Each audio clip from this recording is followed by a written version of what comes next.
Hello বন্ধুরা, তো তোমরা সবাই কেমন আছো? দেখো সকালবেলা আমরা রেডি হয়ে চলে এসেছি। আজকে আমরা যাব হচ্ছে বৌদিদের বাড়িতে। আমি যাচ্ছি, ভাই, মা, বড় মা, দিদি, বৌদি সবাই মিলে যাচ্ছি।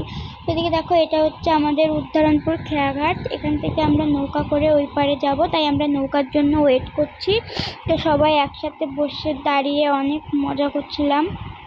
এদিকে কথা বলতে বলতে আমাদের নৌকাও চলে এসেছে, তারপরে আমরা নৌকায় চেপেও পড়েছি। আর এদিকে দেখো বসেছে হচ্ছে বৌদি, ভাই আর দিদি, আর ওদিকে বসেছি আমি, মা আর বড় মা আর দিদির মেয়ে।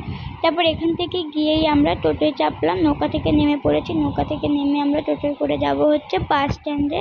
একটা টোটোয় আমি, বৌদি, ভাই, একটা টোটোয় আমি, বৌদি আর দিদি বসেছি, আর একটা টোটোয় বসেছিল ভাই, মা আর বড় মা আর দিদির মেয়ে। তারপর আমরা কথা বলতে বলতে একবারে বাস স্ট্যান্ডে চলে এসেছি। তো আমাদের যে টোটো করে আমরা আসছিলাম ওটা খুব তাড়াতাড়ি নামিয়ে দিয়েছে, আর আমার মানে বড় মা ওরা যে টোটো করে আসছিলো ওটা একটু লেট হয়েছে। তারপর আমরা বাসে চেপে পড়েছি। বাস পুরো ফাঁকা, কারণ এখনও পুরোপুরি লোকজন কেউ বাসে ভরেনি।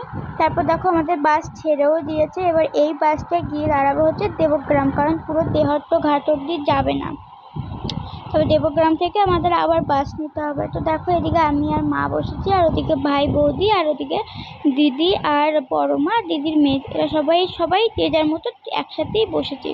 তারপর দেখো আমরা ওখান থেকে নেমে পৌঁছে গেছি দেবগ্রাম থেকে আবার আমরা বাস ধরেছি, কিন্তু এই বাসটা যেতে অনেকটাই লেট হবে, আর বাস এখনও ভরেনি। ওই জন্য সবাই যে যার মতো বসেছিলাম, বসে গল্প করছিলাম, দিদিকে বলছিলাম, মানে দিদিকে নিয়ে অনেক হাসি ঠাট্টা হচ্ছিলো, কারণ ও তো বাসে চাপতে পারে না। ওই জন্য তো ওকেই বলছিলাম কি তুই তো বাসে চাপতে পারিস না, তাহলে তো দেখ কীরকম চেহারা হয়েছে। এই নিয়ে সবাই মিলে হাসি ঠাট্টা করছিলাম।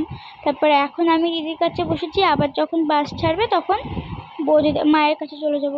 কিন্তু একটা জিনিস কি হয়েছে এখানে, আমরা যখন বাসে চেপেছিলাম তো বাসটা ছাড়তে অনেকটাই লেট করছিল। তো ওই জন্য আমার দিদির মেয়ে তো বাচ্চা মানুষ, তো ওই জন্য অসুবিধা হচ্ছিল, তাই আমরা টোটো ভাড়া করলাম। টোটো ভাড়া করে একবারে তেহট্ট ঘাট অব্দি যাবো বলে। তাই দেখো সবাই মিলে একসাথে একটা টোটো করে অনেক মজা করতে করতে আমরা তেহট্ট ঘাট অব্দি পৌঁছলাম। তো দেখতেই পাচ্ছ আমরা তেহট্ট ঘাট চলে এসেছি। এবার ওই পাশের ব্রিজটা আমরা পার হব, তারপর আমরা যাব হচ্ছে অটো, মানে যে অটো চলে অটোতে করে তারপরে যাব হচ্ছে বৌদিদের বাড়িতে।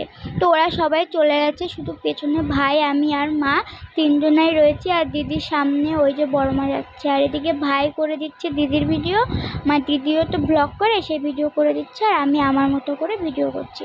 তো দেখো আমরা অনেকটাই চলে এসেছি বাঁশের ব্রিজটা পার হয়ে। কিন্তু দেখো চারিদিকটা এত সুন্দর, বাঁশের ব্রিজ হলে কি হয়েছে, চারিদিকটা দেখতে খুবই সুন্দর লাগে। আর এই ব্রিজ দিয়ে শুধু বাইক যায় আর সাইকেল যায়, এমনি কোনো বড় গাড়ি বা কিছুই যায় না, যেহেতু এটা বাঁশের ব্রিজ ওই জন্য।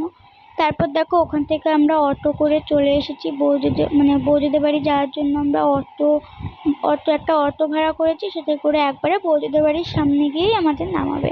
তো কথা বলতে বলতে আমরা চলে এসেছি বৌদিদের বাড়িতে। এটা হচ্ছে আমার বৌদিদের বাড়ি, আর ওদিকে মা, বড় মা, মাওই মা, তারপরে বৌদির আরো মামা টামা ওরা ছিল। ফাইনালি আমরা এসে পৌঁছে গেছি বৌদিদের বাড়িতে। আর তোমরা দেখতে পাচ্ছ একবারে স্নান টান করে পুরোপুরি কমপ্লিট হয়ে তারপর তোমাদের সামনে এলাম। আর এদিকে দেখো ভাই শুয়ে রয়েছে, আর এদিকে দিদি শুয়ে রয়েছে। ও মানে এসেই ও ক্লান্ত হয়ে গেছে, মানে ও একটুখানি ওই রকম টাইপের কোথাও গেলে না ও চট করে, হ্যাঁ ঠিক ভাই যেটা বললো ওইটা। আর তো আজকে ভিডিওটা বেশি বাড়াবো না, কারণ আসতে খুবই অসুবিধা, লেট হয়েছে।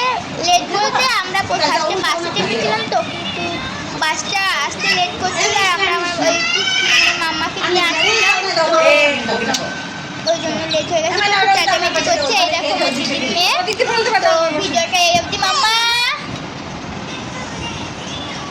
একটা কিস দাও। তুমি কি খাচ্ছ? তুমি লেবু খাচ্ছ না, তুমি খাবো না। তো ভিডিওটা এই অবধি, ভালো লাগলে like, comment and subscribe my channel. Tata. মামা টাটা করে দাও।